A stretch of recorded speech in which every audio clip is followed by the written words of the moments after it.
взех стъкло от думата на скипъца.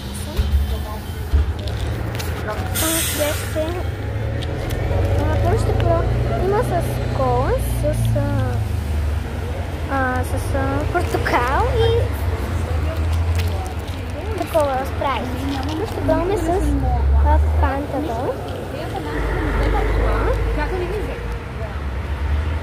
В принцип, да цъкнем на дърво, сега планира бензина кола. Хубаво дано. Защото, за да мога да се предвижвам по-лесно в Добрич. Добре, ето гео. Обаче, малко ще стане тегаво, защото в смисъл те им най-вероятно ще сложат колата на моята.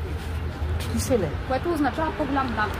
Не пукат, искате? Не, не ще. Тотално се говорим с мама, тя беше някакъв. Много са яки. Аз мисля, че Вкуса на портокал, нали? Ти искаш Да. и на мое име. Да, лориш Другото на кое? Другото е спрайт и кола. Спрайт. И това му давам 10 от 10. Ето го спрайта. Защото иначе, ако на нейно име, всичките пишове, които натрупвам, ще са на нейно име. И в смисъл малко ще ме така ще откърча. В крайна сметка е моята кола, нали?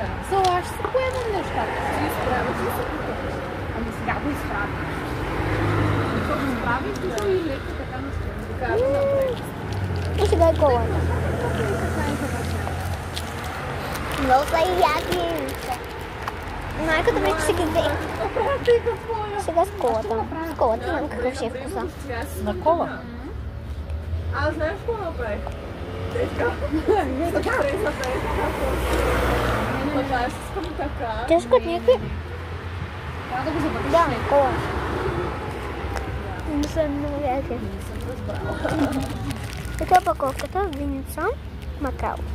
Ама чучи, аз забравих да ти пратя къде е салона, тя ми каза,